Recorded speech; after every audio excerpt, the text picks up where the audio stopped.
اللہ یستہزئ بہم ویمدہم فی طغیانہم یعمہون، کہ اللہ یستہزئ بہم، اللہ یستہزئ استہزاء فرماتا ہے، مذاق بناتا ہے، بی ساتھ یا واسطے، ہم ان کے، وا اور، یمدو کہتے ہیں بڑھانے کو، ڈھیل دینے کو، مہلت دینے کو، یمدو ہم ان کو، فی پہلے ہی پڑھ چکے ہیں، میں یا بیچ، طغیان کہتے ہیں شدید قسم کی سرکشی، طغا قرآن میں استعمال ہوا ہے، فرعون کے لیے بھی استعمال ہوا ہے، جو شدید سرکشی ہو، طغیانی ہم ان کی، یعمہون بھٹکتے ہیں، یعنی آیت کا مطلب کیا بنا کہ وہ کہتے ہیں کہ ہم مسلمانوں کا استہزاء بناتے ہیں، ان سے ہنسی مذاق کرتے ہیں، تو اللہ فرماتے ہیں اللہ یستہزئ بہم، اللہ ان منافقین سے استہزاء فرماتے ہیں اور ان کو ڈھیل دیے جاتے ہیں ان کی سرکشی میں، اور تاکہ وہ بھٹکتے رہیں، بہکے رہیں۔ اب ایک سوال پیدا ہوتا ہے کہ یہ اللہ کی شان نہیں ہے مذاق اڑانا، اللہ کی شان ہے استہزاء کرنا، اللہ بہت بلند و بالا ہے۔ سبحانک اللہ جب ہم پڑھتے ہیں نا، سبحانک اللہ، یہ سبحانہ کا مطلب ہوتا ہے اوپر، اس کا ایک مطلب ہے اوپر سے مراد یعنی ہر چیز سے اوپر، بالا۔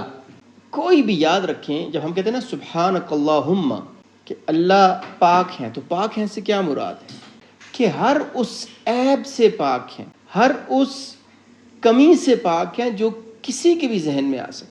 اللہ ہر کمی، ہر عیب، ہر نقص سے پاک ہے۔ تو کوئی مذاق اڑانے والا بندہ ہو تو یہ کوئی اچھی چیز تو نہیں ہوتی نا، تو پھر یہاں پہ اس کا کیا مطلب ہے؟ اللہ یستہزئ بہم، اللہ ان سے استہزاء فرماتا۔ تو کئی مرتبہ ہم جب یاد رکھیں، یہ اس لیے بتا رہا ہوں کہ کئی مرتبہ ہم جب قرآن کا ترجمہ پڑھتے ہیں، ہمیں عربی اس طرح نہیں آتی، تو کیا ہوتا ہے کہ ہمارے ذہن میں شیطان اور ہمارے دل میں مختلف وساوس ڈالتا ہے، مختلف خیال ڈالتا ہے کہ یار یہ کیسے ہو سکتا ہے، اللہ یستہزئ بہم، اللہ کیسے استہزاء فرما سکتا ہے۔ تو یہ یاد رکھیں کہ قرآن کو سمجھنا بہت ضروری ہے۔ میں نے جس طرح کہا تھا نا کہ بہت ساری چیزیں ایسی ہوتی ہیں جو ہمیں لگتا ہے کہ یہ صحیح نہیں ہے، لیکن وہ ہماری کم عقلی اور کم علمی کی بنیاد پہ ہوتا ہے۔ تو اس کیس میں نے کیا کہا تھا، ہمیشہ ہم کہیں کہ یار خود کو، اپنی عقل کو مورد الزام ٹھہرا کے اور کہہ دینا کہ اللہ پاک ہیں اور یہ میرے لیے متشابہات میں سے، اس کو اللہ کی طرف لوٹا دیتا ہوں یا کسی سے۔ امام راضی رحمہ اللہ علیہ نے اس کی مختلف 5 مطالب بیان کیے، جن میں سے 4 ہم کرتے ہیں۔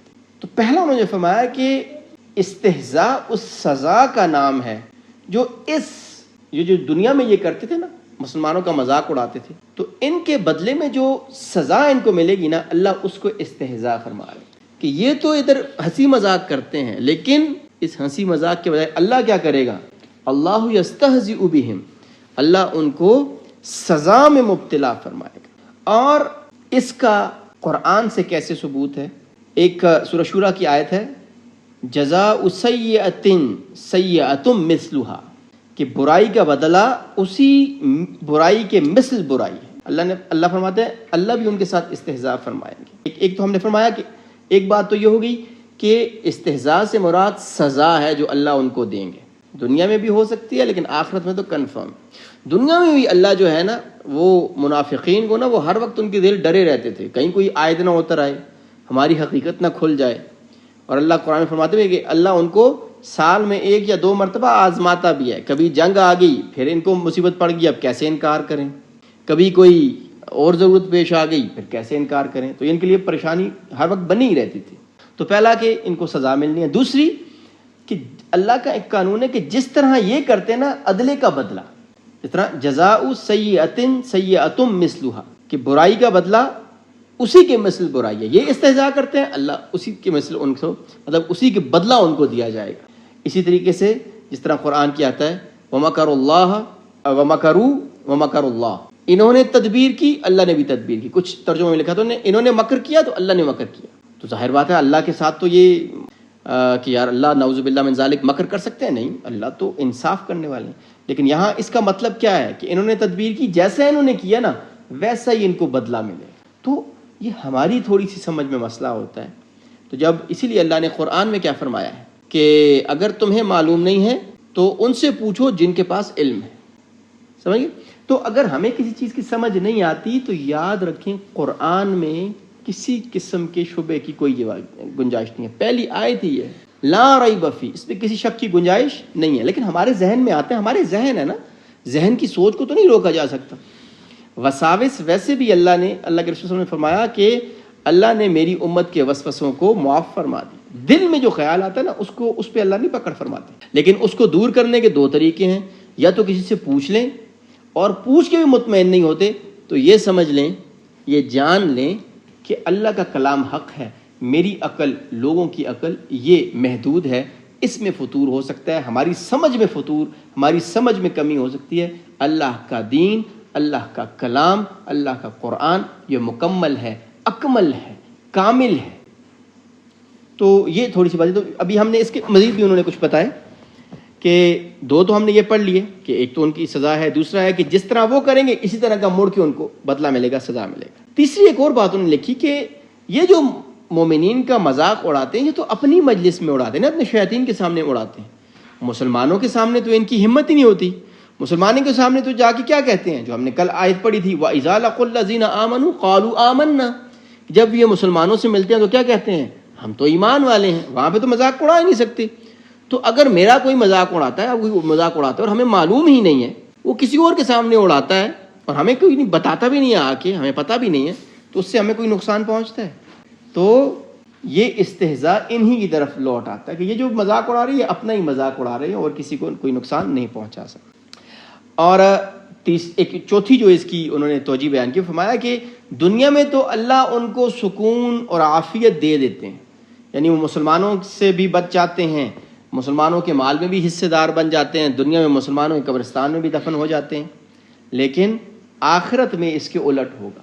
پھر ان کے ساتھ یہ ان کے جیسا اس کے ساتھ تو پرینک ہو گیا، ان کے ساتھ تو مذاق ہو گیا. یہ کیا ہوا؟ تو ان کے ساتھ، منافقین کے ساتھ آخرت میں کیا ہو جائے گا؟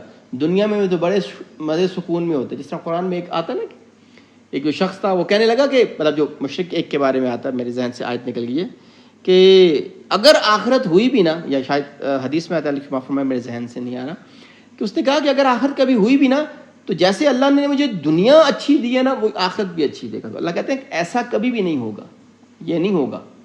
تو اللہ یستہزئ بہم، وہاں پہ جا کے ان کے ساتھ الٹا ہو جائے گا. اور پانچویں بات جو امام راضی رحمۃ اللہ نے فرمائی، وہ فرمایا استہزاء سے مراد ان کی توہین ہے جو آخرت میں ہوگی، جو آخرت میں ان کو ذلت اور رسوائی اور توہین ان کی ہوگی، اس کو اللہ نے استہزاء فرمایا.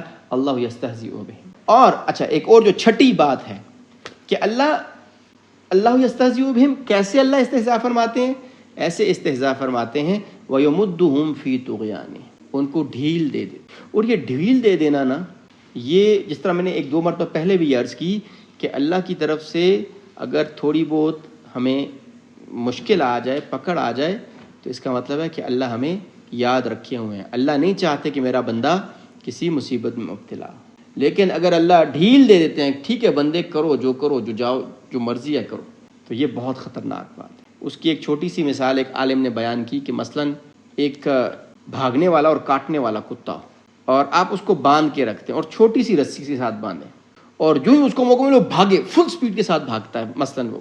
تو دیکھیں چھوٹی سی رسی ہے، 4-5 فٹ کی رسی ہے، چھوٹی سی 2-4 ہاتھ کی رسی ہو، تو کتنی ایک سپیڈ وہ پکڑ لیتے. دیکھیں ہم جب سپیڈ پکڑتے تو آہستہ آہستہ ہماری سپیڈ تیز ہوتی ہے نا. تو فار ایگزامپل اگر اس کی رسی چھوٹی ہوگی تو وہ بھاگنے کی کوشش کرے گا تو تھوڑا سا ہی آگے جائے گا تو اس کو رسی جو ہے واپس کھینچ لے گی.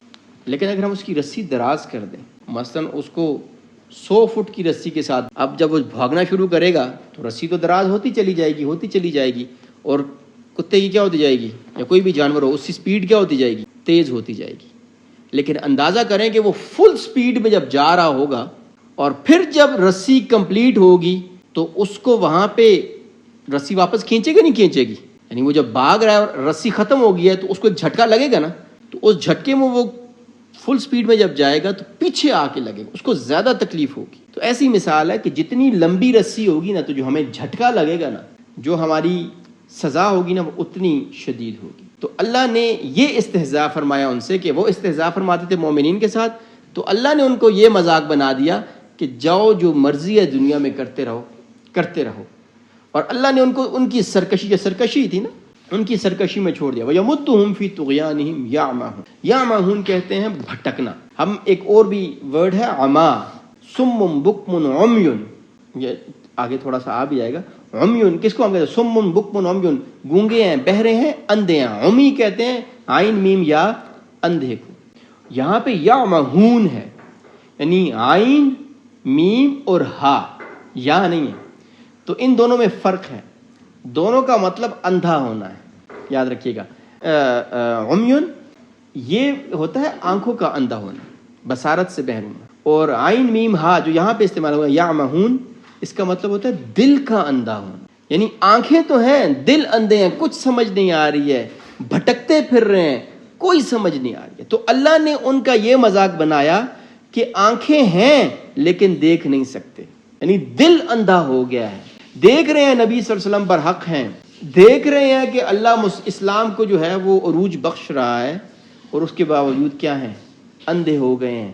اور ان کو عقل ہی نہیں ہے، ان کو عقل کے اندھے ہو گئے ہیں، دل کے اندھے ہو گئے ہیں، بھٹک رہے ہیں، سمجھ ہی کچھ نہیں آ رہا. تو اللہ ان کا ایسے مذاق اڑاتا ہے. اللہ یستہزئ بہم ویمدہم فی طغیانہم یعمہون. اور اللہ ان کو چھوڑ دیتا ہے، ڈھیل دے دیتا ہے، ان کی رسی دراز کرتا ہے، اور پھر ایک ہی مرتبہ جھٹکے سے رسی کھینچتا ہے، اور فرشتے آ جاتے ہیں اور آ کے جو ہے نا ان کی پٹائی کرتے ہیں. اور جب مشرک کی، منافق کی، کافر کی، اور مطلب گنہگار کی، یہ قرآن میں آتا ہے کہ وہ جب نکلتے ہیں تو اللہ ان کے فرشتے ان کے پہلوؤں اور منہوں پہ مارتے ہیں، چہروں پہ مارتے ہیں، مار کے روح کو باہر نکالتے ہیں. تو ساری زندگی ہم اپنی عیاشیوں میں، اللہ کی نافرمانیوں میں گزارتے رہتے ہیں، اور پھر ایک مرتبہ اللہ رسی کھینچتے ہیں، اور ہمارا جب وقت آتا ہے تو دنیا میں بھی رسوائی دے کے اللہ بھجواتے ہیں، اور آخرت کی رسوائی تو مقدر ہوتی ہے. اس کو بھی دیکھ لیں کہ اگر کسی کو دنیا میں کوئی ظالم ہے اور ظلم کر رہا ہے، تو اس کا یہ مطلب نہیں ہے کہ اللہ اس سے راضی ہے. اللہ، میں نے بتایا نا کہ کئی مرتبہ یہ اللہ کی سب سے بڑی ناراضگی ہوتی ہے کہ اللہ ہمیں صحت میں، مال میں، جان میں، اولاد میں، کاروبار میں، ہر چیز میں فراوانی عطا کر دیتے ہیں، برکتیں عطا کر دیتے ہیں. برکت تو نہیں، ہم اس کو کہتے ہیں فراوانی عطا کرتے ہیں. ٹھیک ہے یار، اسی میں لگے رہو تاکہ توبہ کی توفیق ملے. یہ سب سے بڑی اللہ کی ایک سمجھ لیں کہ ہمارے ایز اے مسلم ہمارے لیے سب سے بڑی ناراضگی ہو کہ اللہ ہمیں ہمارے حال پہ چھوڑ دے. کوئی والدین ہیں، اس سے اندازہ لگا لیں، کوئی والدین ہیں اور اپنی اولاد کو اس کے حال پہ چھوڑ دیں. ٹھیک ہے بچے، جو مرضی ہے کرنا ہے کرو، ہم آپ کو کسی چیز سے نہیں روکتے. تو یہ کس چیز کی نشانی ہے؟ کہ خوش ہو گئے ہیں وہ اپنی اولاد سے خوش ہیں، ہاں بھائی جو دل چاہتا ہے کرو؟ نہیں، یہ الٹیمیٹ ناراضگی، یعنی وہ بالکل مایوس ہو گئے ہیں اس اولاد سے کہ بھائی اس نے تو سننی ہی نہیں ہے. تو کیا فائدہ اس کو کہنے کا؟ ٹھیک ہے جو مرضی آتا ہے کرنے دو، ہمارا کوئی تعلق ہی نہیں ہے اس سے. اللہ جل شانہ ہمیں ان صفات سے بچنے کی توفیق عطا فرمائے، اور ہمیں جو ہے وہ صحیح دین پہ عمل کرنے کی توفیق عطا فرمائے.